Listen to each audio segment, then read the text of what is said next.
تخيل معايا انك صحيت الصبح وبصيت في مراية ولقيت وش حد تاني غير وشك، وتخيل ان الوش ده هو وش اكتر حد انت بتكرهه في الدنيا، وتخيل ان في نفس الوقت ان اللي انت بتكرهه ده بيعيش في بيتك وبياكل على سفرتك وبينام في سريرك. وفوق ده كله مفيش حد هيصدقك في الدنيا دي كلها لو حاولت تقول لهم الحقيقة. فيلم فيس اوف، فيلم علم ولا خيال مؤلف؟ الفيلم بيبدأ بمشهد بسيط وجميل جدا، شمس وحديقة وولد عمره تقريبا 7 سنين اسمه مايكل بيلعب مع أبوه. الأب بيلعب مع ابنه والولد بيضحك والدنيا تمام. الأب اسمه شون أرشر، وده اللي بيلعب دوره جون ترافولتا، وده عميل اف بي اي في قمة نجاحه. المشهد ده بيحسسك ان الراجل ده عنده كل حاجة، بيلعب مع ابنه، مراته بتحبه وبنته بتحبه وناجح في شغله، أموره طيبة وكأن ما عندوش مشاكل. وفي ثانية واحدة كل ده بيتغير. رصاصة جاية باتجاه شون، والمفاجأة انها بتيجي في مايكل ابنه الولد الصغير. شون بيمسك ابنه المجروح والدم مالي ايده،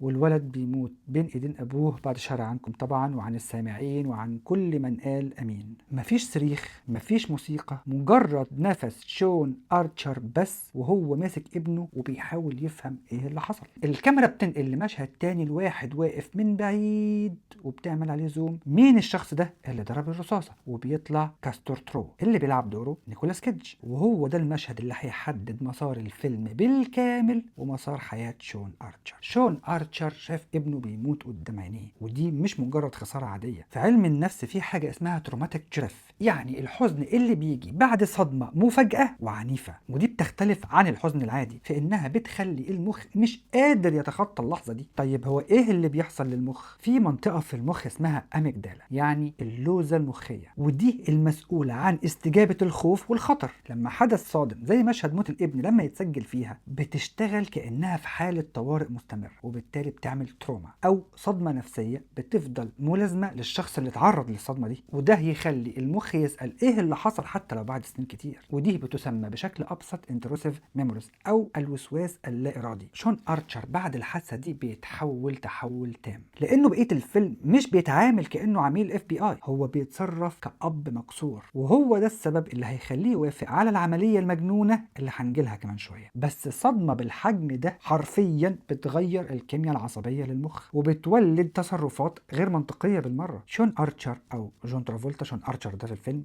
بقى وشه حجر تماما، مفيش أي تعبير بيبان عليه. بيشتغل وبيصحى وبيعيش، لكن فعليا في شيء في عينيه مات مع ابنه. مراته إيف شايفاه بيبعد كل يوم أكتر، وبنته جيمي مش قادرة تفهمه. شون مش تايه في حياته الشخصية بس، هو تايه في مطاردة واحدة بس من 6 سنين، كاستور ترو. كاستور ترو بقى اللي هو بيعمل دوره نيكولاس كيدج ده شخصية مختلفة تماما، مبتسم على طول وبيبص في عيون الناس بثقة أقرب إلى التحدي، وعنده كاريزما الشياطين اللي بيعملوا أبشع التصرفات وهو بيبقى مبسوط جدا ومستمتع جدا. كاستور ترو ليه أخ اسمه بالاكس وفعلا بيحبه بشكل حقيقي، وعصابته الصغيرة متحكمة في كتير قوي من الجرائم اللي بتحصل في البلد. كاستر ورجالته راحوا عشان يعملوا عملية تفجير في دار الأوبرا بتاعت لوس أنجلوس. شون أرشر والاف بي اي كان عندهم المعلومات ان هم يعملوا كده وكانوا مستنيينهم. بعد تبادل اطلاق النار الاف بي اي قدرت ان هي تقبض على اخوه بولاكس، بس كاستور ترو قدر يهرب، بس وهو بيهرب اتصاب وراح في غيبوبة وتم القبض عليه. بس الخبر الوحش قبل ما يتم القبض عليه وقبل ما يروح في غيبوبة، هو زرع قنبلة بيولوجية وخباها في مكان في لوس أنجلوس، ومفيش حد يعرف مكان القنبلة دي فين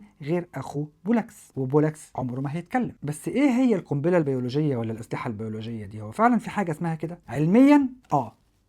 في سلاح بيولوجي. الأسلحة البيولوجية دي عبارة عن مجموعة من الفيروسات أو البكتيريا أو السموم اللي ممكن تتحول بسهولة جدا لسلاح إبادة. والأسلحة دي اتطورت في الفترة بتاعة الحرب الباردة ما بين الاتحاد السوفيتي والولايات المتحدة الأمريكية، زي برنامج بايو برابرت السوفيتي اللي كان بيطور أمراض زي الجمرة الخبيثة والطاعون بشكل مسلح، لدرجة إن كان في حادثة سنة 1979 إن حصل تسرب عرضي ومفاجئ لجراثيم الجمرة الخبيثة من مختبر عسكري سوفيتي وقتل أكتر من 1000 بني آدم مدني. وفي الولايات المتحدة في اتفاقية للأسلحة البيولوجية واتوقعت سنة 1972، وبعد كده تم حظر أو تطوير الأنواع دي من الأسلحة. يعني قنبلة بيولوجية ده شيء مش سهل، ده سلاح إبادة حرفيا. ونرجع للفيلم، شون أرشر في أزمة وبولاكس أخو كاسترو في السجن ومش هيتكلم، والقنبلة ممكن تنفجر في أي وقت. في هنا فريق سري من الاف بي اي بيقدم عرض لشون، والعرض مفيش حد ممكن يصدقه. بيقولوا له إن في عملية جراحية وبنقدر نرفع بيها وش كاستور ترو ونزرع الوش ده على وشك أنت، وهتدخل السجن بوش كاستور ترو، وهتبتدي تقرب من بولاكس عشان تعرف مكان القنبله فين. طبعا بيقول لهم انتوا مجانين. شون في الاول رفض،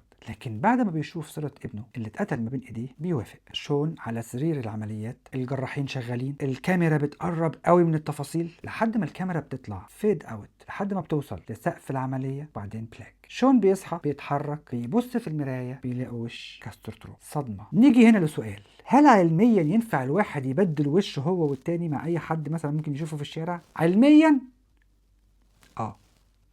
ممكن نبدل الوشوش، بس مش بالطريقة اللي الفيلم قدمها. أول عملية زراعة وش في التاريخ كانت في فرنسا سنة 2005، وكانت لمريضة اسمها إيزابيل دينوار. والجراح برنارد ديفوشيل نجح في زرع جزء من وش سيدة متوفاة واتبرعت بوشها. أنا أول مرة أسمع إن في تبرع بالوش، أقسم بالله. وفي 2010 أول زراعة وش كامل في التاريخ، يعني مش جزء من الوجه أو مش جزء من الوش، لأ دي زراعة وش كاملة، كانت في اسبانيا لمريض اسمه اوسكار. طيب العملية الصح اللي هي بتاعت نقل الوشوش بتتم زي ما تمت في الفيلم؟ لا، هنا لا. طيب الغلط فين بالظبط؟ اولا الوقت. الفيلم بيقول ان العملية بتاخد مجرد ساعات قليلة، بس في الواقع ان عمليات زراعة الوجوه بتاخد من 20 ل 36 ساعة، وبتحتاج فريق طبي من 30 ل 50 جراح وممرض. كمان في الفيلم شون لما بيصحى بيمشي ويتحرك في نفس يوم العملية. في الواقع ان التعافي بعد زراعة الوجه بتاخد من شهور لسنة، تورم وألم وإعادة تأهيل العضلات، وإزاي تتعلم تحرك وشك الجديد ده أصلا من الأول. الفيلم بيبين إن الوش بالكامل بالشكل التشريحي اتنقل، وإن سهل إن ده ممكن يتزرع. في الواقع إن زراعة الوجه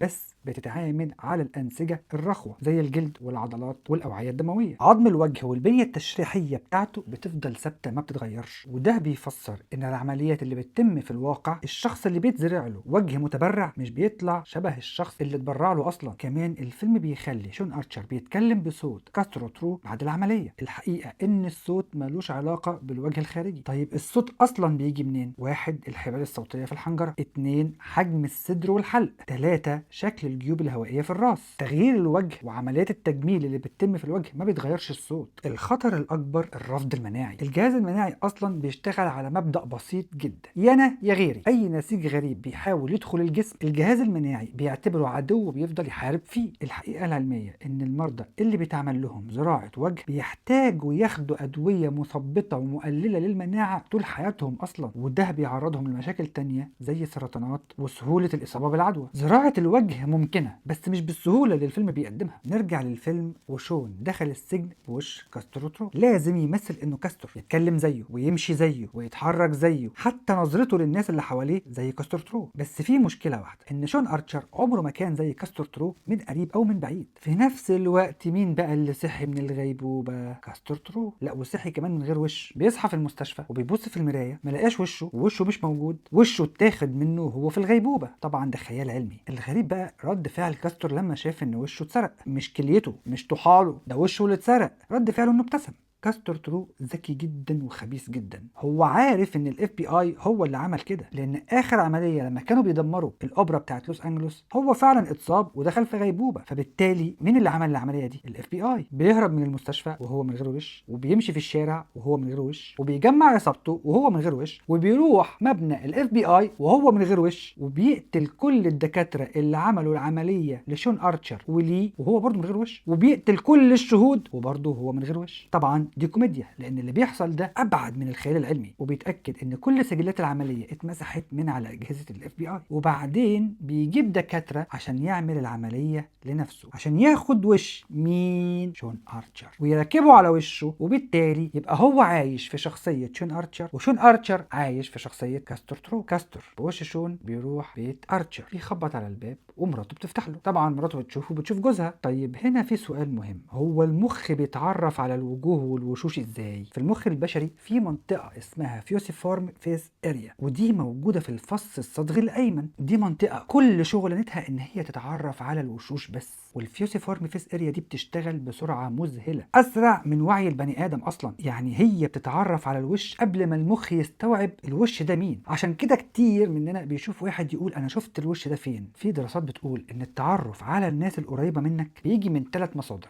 اول حاجه الوش، ودي بتبقى من 60 60 ل 70%، زي الشكل العام والملامح والتعبيرات. تاني حاجة الصوت، ودي بتبقى من 20 ل 25%، زي نبرة الصوت وطريقة الكلام. تالت حاجة والأهم السلوك والحركة، ودي بتبقى من 10 ل 15%، زي طريقة المشي والإيماءات البسيطة وردود الأفعال. الفيلم بيبين إن كاسترو أخد وش شون وكمان حركاته وكمان جسمه وكمان عينيه وكمان طريقة كلامه وكمان مشيته، وده مستحيل علميا. بس في الفيلم الزوجة بتنخدع في البداية، لكن في الواقع ان الناس القريبين منك زي الزوجة والاولاد بيعرفوا الفروق الدقيقة جدا في تعبيرات الوجه. في حاجة اسمها ميكرو اكسبريشن، ودي تعبيرات وجهية بتظهر في اقل من فيمتو ثانية، وهي دي اللي بتعكس المشاعر الحقيقية بتاعت البني ادم، احنا ما نقدرش نتحكم فيها. كاستر ترو مهما كان ذكي ما يقدرش يقلد ميكرو تعبيرات دي مع زوجة شون، وده بالظبط اللي بيحصل في الفيلم. ايف حست ان في حاجه غلط. الخداع هنا ممكن على المدى القصير وفي المواقف الرسميه، لكن مع الاسره وعلى مدى ايام بسيطه الجسم اصلا ما بيعرفش يكذب. نرجع للفيلم وشون في السجن بوش اكتر حد بيكرهه في الدنيا ومفيش حد عارف يصدقه في الوقت ده. وكل اللي بيحصل لشون وهو في السجن بره السجن كاستور بيلعب دور شون باتقان مرعب.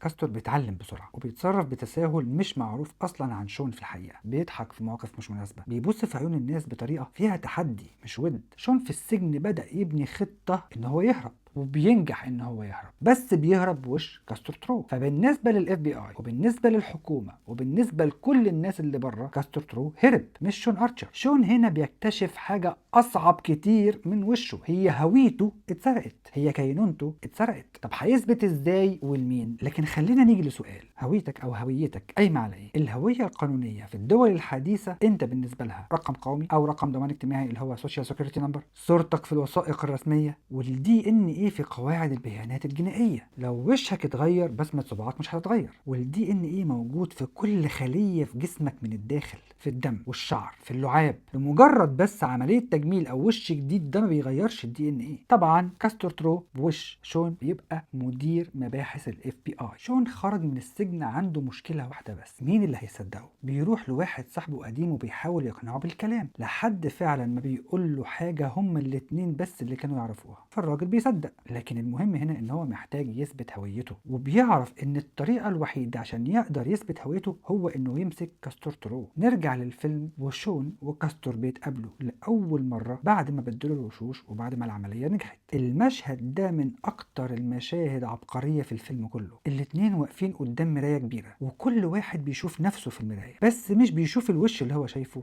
لا هو بيشوف اصله الحقيقي. ومشهد المرايه ده مش بس جمال سينمائي ولا بصري، لا ده فيه عمق نفسي حقيقي. في علم النفس فيه مفهوم اسمه ميرور تيست، يعني اختبار المرايه، وده بيستخدم عشان يعرف الكائن ده واعي ذاتيا ولا لا. بيحط نقطه ملونه على جبهه حيوان او المريض اللي شاكين ان هو مش واعي، بس شرط يكون نايم، وبعد ما بيصحى بتحطه قدام المرايه. لما يشوف نفسه ان في علامه في جبهته، لو لمس جبهته هو يبقى هو طبيعي وواعي ذاتيا لنفسه، لكن لو لمس المرايه هنا ما بيبقاش واعي لنفسه. البشر ممكن يعدوا الاختبار ده من سن 18 شهر لسن 24 شهر. طب مين الحيوانات اللي ممكن تعدي الاختبار ده؟ 1 القرود، 2 الدلافين، 3 الافيال. الاعمق من كده ان في علم النفس في مفهوم اسمه سيلف كونسبت. يعني ايه سيلف كونسبت؟ يعني الصوره الداخليه اللي عندك انت عن نفسك، ودي بتتكون من كذا حاجه. 1 ذكرياتك، 2 علاقتك بالناس، 3 قيمك ومعتقداتك، 4 جسمك وشكلك الخارجي، ودي اقل شيء فيهم. طيب نيجي هنا لسؤال، لو وشك الخارجي اتغير هل السيلف كونسبت ده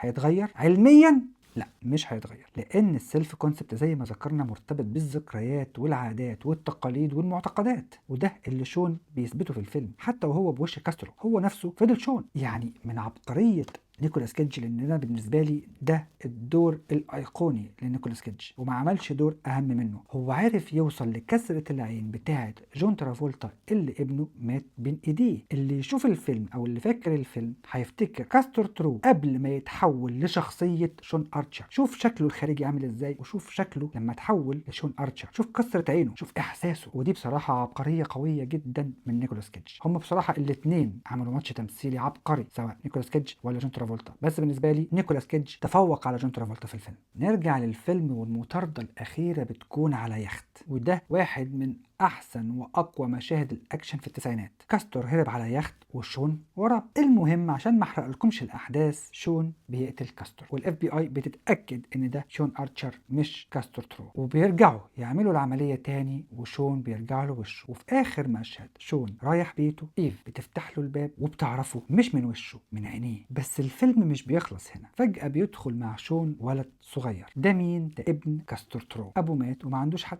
شون بيبص له وبيفتكر ابنه وبيقرر يربيه. طيب نيجي لكام سؤال نجاوبهم قبل ما ننهي الحلقه. هل زراعه الوجه ممكنه علميا؟ ممكن، بس في الواقع ابطأ واصعب بكتير. طب ان احنا نقدر نغير الصوت مع الوجه ده؟ لا، ده مستحيل علميا. طيب سرعة التعافي بعد العملية في نفس اليوم؟ لا، مستحيل. طيب القنبلة البيولوجية اللي مخفية في مدينة ومحدش يعرف مكانها، ده خطر حقيقي وبيحصل فعلا في بلاد كتير. طيب ثبات الشخصية رغم تغيير الوشوش والأوجه، صحيح 100%. جون ترافولتا ونيكولاس كيدج قدموا أداء استثنائي في الفيلم ده، لأن كل واحد فيهم لعب دوره ولعب دور التاني وهو اصلا بيلعب دوره، وده تحدي تمثيلي قوي جدا. الفكره بتاعت الفيلم من اذكى الافكار اللي اتحولت اصلا لفيلم اكشن، والفيلم من اوله لاخره وهو بيسال سؤال: هل فعلا ممكن نبدل الوشوش؟ ولو بدلنا الوشوش هل الهويه والشخصيه هتتغير؟ علم الاعصاب وعلم النفس والفلسفه بيقولوا لا، هويتك في ذكرياتك وعلاقاتك وقراراتك وقيمك اللي انت اتربيت عليها. وهو ده فيلمنا، فيلم من احلى افلام الاكشن اللي حصلت في التسعينات، فيس اوف، بطولة جون ترافولتا ونيكولاس كيدج، وقدموا اداء استثنائي من وجهة نظري. تقييمه بالنسبة لي 8 من 10. لو عجبتك الحلقة اعمل فولو واعمل سبسكرايب واكتب في الكومنتات ايه نوعية الافلام اللي انت تحب ان احنا نقدمها. والسلام عليكم.